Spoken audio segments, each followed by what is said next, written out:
Nestled in the heart of the Wicklow Mountains, Turlough Hill Power Station is one of Ireland's most remarkable engineering feats.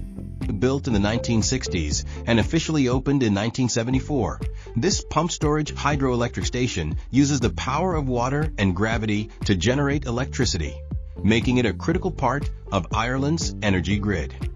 At the top of the mountain, a massive man-made reservoir holds millions of liters of water.